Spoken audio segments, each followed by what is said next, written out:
had heard that he was a banjo player, so I liked the banjo, and I thought, well, why not? I'll accept him as a student. Well, it wasn't long before I was going on sabbatical, and I had a sabbatical in the 2008-2009 year in Montreal. And Liam managed to get his schedule set up so he could join me in Montreal for the spring semester of that year. Now my spies tell me that he spent most of his time in Montreal dancing. And I didn't really get the sense at the time, because every time he came for our weekly meetings, he did have progress, he had new ideas. I could tell, at least from his scratch work, that he was working hard, and at least I thought he was. Last Friday, after the department picnic, I had an opportunity to actually see him dance, and now I believe his spies.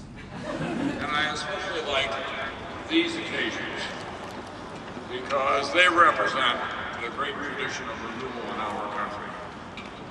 In no other nation in the world, in the springtime, are there as many young people completing the work to get a higher education degree and to take their place as citizens and productive members of our society. Your parents and grandparents, siblings and friends are looking on with great pride, and in the cases of some of you, with utter astonishment that you may be. You might be wondering how I'm going to wiggle out of the Stephanie's my favorite comment. I have one more student to talk about. But I'm allowed to have a favorite bachelor's recipient and a favorite PhD recipient. So my favorite PhD recipient is Dimitri.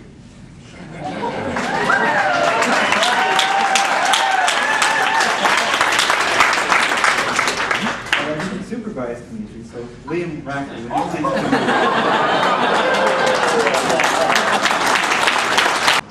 These are the tests that imprint generations from a long curve of history judgment. Those who take the inventory of our time 100 years from now, or 1,000 years from now, will not measure our success or failure by the actions of President Obama or the Tea Party or any of the other political special interests.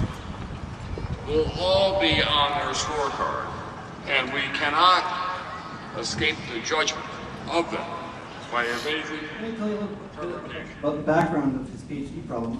I actually had started working on that problem back in 2002, and I worked on it quite hard by myself and with, I'm just a smaller guy, but I worked on it with a world-famous mathematician. We got stuck on the problem, and it got shelved after several attempts. And I decided, when Liam started working with me, this might be a good PhD problem. But in actual fact, I thought it was going to be too hard for him. It was a really hard problem. But Liam took it on, and he was really tenacious about working on it. And as I said, each week when we would meet, it seemed like he had fresh ideas and he was making some kind of progress. So I didn't pull the plug on that problem, even though in the back of my mind I thought, I kept thinking maybe it's too hard. But it wasn't too hard for Liam. He's a sharp guy, and he actually managed to crack it wide open eventually. And now we have a 4-author paper that's hopefully going to be published in the Canadian Math Journal sometime this year or next.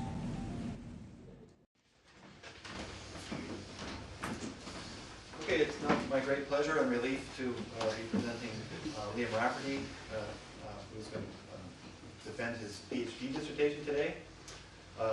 Most of you know me, but I know there's a couple in the back who don't. I'm Mark Kyle. I supervised this work. Liam came to us in 2005, finished up his master's pretty quickly in late 2007 under Professor McRae on a field that sort of unexpectedly had some relationships with this research too. It was category theory. So this is not category theory, but it has to do with homomorphisms of graphs and digraphs. And without further ado, I will let Liam defend away. And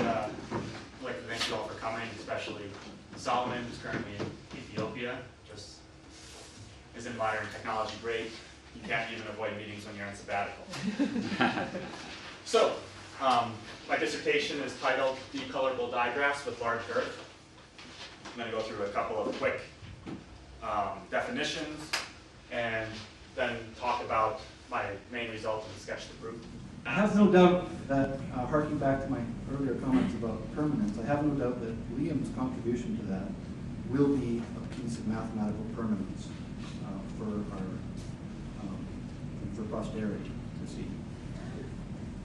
I wish I could say that I was going to miss him, but as it turns out, Liam is going to be here on a postdoctoral lectureship next year, most certainly. And even though I can't say I'm going to miss him, I can offer him my congratulations on a job well done, and I look forward to working with him as a colleague.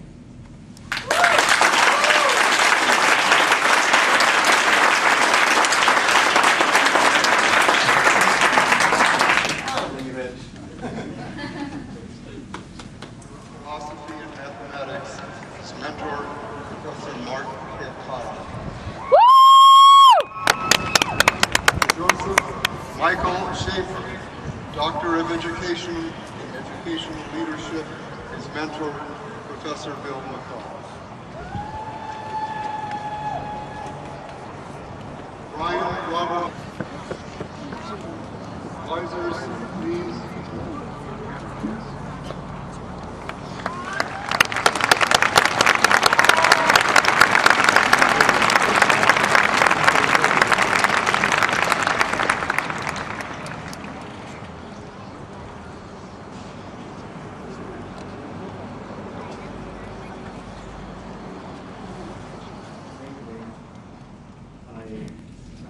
Started thinking about an essay that was written by a famous analyst in England about 7 years ago, Professor Rafferty. The essay is called A Mathematician's Apology. And as part of the essay, he makes a very strong argument that of all human endeavors, mathematics probably affords us the best opportunity to create something of permanence in the world. Long after the Oscars are forgotten, long after the winners of Jeopardy have been forgotten, mathematical results will be, they're proved, they're sitting in libraries for other people down the road to learn from and use for future mathematical endeavors, and also to make applications to other parts of the world. So those of you who are finishing PhDs, and also the undergraduates who have conducted research this year, if you ever start wondering why you're doing mathematics and what's important about it, think back to what Hard said, because I think, at least for me, creating something of importance and permanence is a strong development.